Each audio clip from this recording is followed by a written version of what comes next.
Ардсан хувьсгалын мөрөөдөл бол эрх чөлөөтэй Монгол улсыг бүтээх тухай байсан. За эрх чөлөөтэй Монгол улс бол улс төрийн эрх чөлөөтэй, эдийн засгийн эрх чөлөөтэй Монгол хүмүүсээс бүтнэ гэдэг ийм итгэл үнэмшилтэйгээр ардсан нам өнгөрсөн 36 жилийн туршид улс төрийн үйл ажиллагаагаа өрнүүлсэн. Харамсалтай нь өнгөрсөн 36 жилийн туршид нийт ялангуяа Монгол ардын нам дангаараа өмнөхөө олонхоор засагласан өнгөрсөн 10 гаруй жилийн туршид эдийн засаг дахь төрийн оролцоо үлэмж нэмэгдэж, төр улам томорч харин хувь хүмүүсийн итгэх санаачлага, итгэл үнэмшилтээр суурилсан хөгжил, өсөлт, тэлэлт, бүтээмжийн нэмэгдэл үгүй болж байна. За ганц хоёр тоо баримт дурдах юм бол өнгөрсөн хугацаанд дотоодын нийт бүтээгдэхүүнд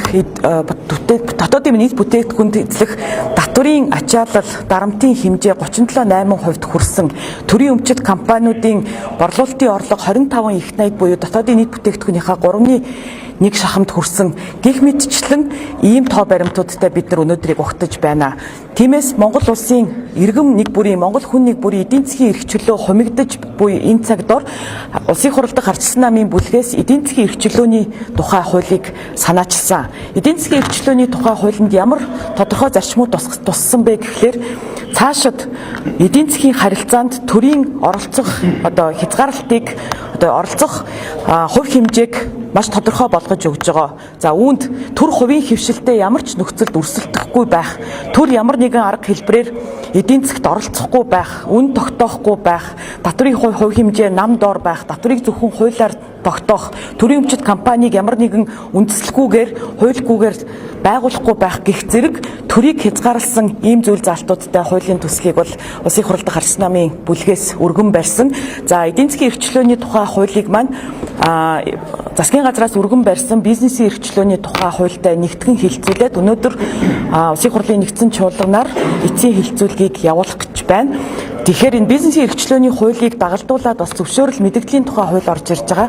Тэгэд энэ зөвшөөрөл мэдэгдлийн тухай хуулиар өнгөрсөн цаг хугацаанд бий болсон хууль болгонд туссан тусгай зөвшөөрлүүдийг аль болох цөөлөх, аль болох ойлгомжтой байлгах хэрв мэдэгдсэнд бол үйл ажиллагаа эрхлэх боломжийг нээх тэр хувь хүний итгэх санаачлага, авхаалт, самбаа оролцоонд тулгуурласан тэр эдийн засгийн өсөлт хэлэлтийг аль болох хөхүүлэн дэмжих энэ боломж болцоонуудыг бид нар бол оруулж өгөхийг хүссэн. За засгийн газартай хуулийн төслөө нэгтгээд ямар ч байсан эдийн засгийн эрх чөлөө нэрээрээ бид хуулиа бол батлуулж байгаа. Хуулинд багтсан зарчмууд бол ардсан намын үзэл баримтлалд нийцсэн гэж харж байгаа. Харамсалтай нь засгийн газар нэг гараараа эдийн засгийн эрх чөлөөний тухай хуулийг баталж өргөн барьж ингэж явж байгаа хэдий ч нөгөө гараараа өөр төрлийн хуулиудыг өргөн барихдаа дахиад л нөгөө төрийн оролцоог нэмэгдүүлэх, дахиад л тусгай зөвшөөрлийн тоог нэмэгдүүлэх, дахиад л аль болох нөгөө төрийг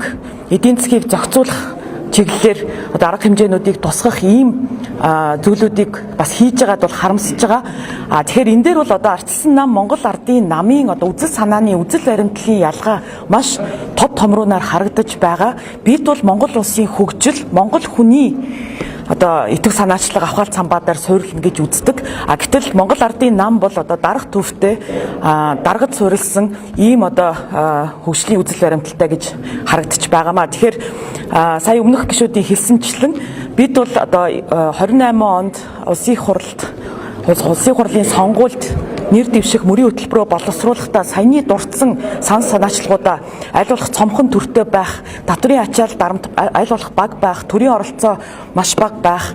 За дээр нь энэ Монгол хүнийг бүрийн эдийн засгийн эрх чөлөөг тэлэх энэ үзэл санаануудаа бол мөрийн хөтөлбөртөө шингээх чиглэлээр бол ажиллаж байгаа. За цаашид ч гэсэндээ энэ үлдсэн 2 жилийн хугацаанд энэ чиглэлээр бол засгийн газар олонхын бүлгийг бол шахаж ажиллах болно гэдгээ хэлье. За тэгээд эдийн засгийн эрх чөлөөний тухай хууль эцлэн батлагдсанаар бид бас нэг хугарлын цэг дээр ирж гин гэж харж байна. Юу вэ гэхлээр улсын хурал эдийн засгийн эрх чөлөөг тэлэх энэ үндсэн зарчмуудаа ийхүү тунхагснаар бид энэ цаг мөчөөс хойш эдийн засгаа хувь хүний итгэх санаачлаган дээр тулгуурлаж хөгжүүлэх юм аа. Ингэж Монгол улс одоо дэлхийд өрсөлдөх чадвартай эдийн засгтай болох юм аа гэдэг энэ итгэл үнэмшил бол одоо өнөөдөр энэ их хурлын танхимд бол байгаа шүү гэдгийг бас хэлье. Энэ хурлын цэгээс цааш хүн нэг бүрт бас нэг юм мөрөөдөл бий болоосоо арчлын мөрөөдөл бас амлаасаа гэж хүсэж байна. Тиймээс залуучууд маань Монголоосоо дайжих биш, эсвэл аль нэгэн одоо улс төрийн нам дагаж гэдэг юм уу цүнхчин хийж амьдрахаас биш,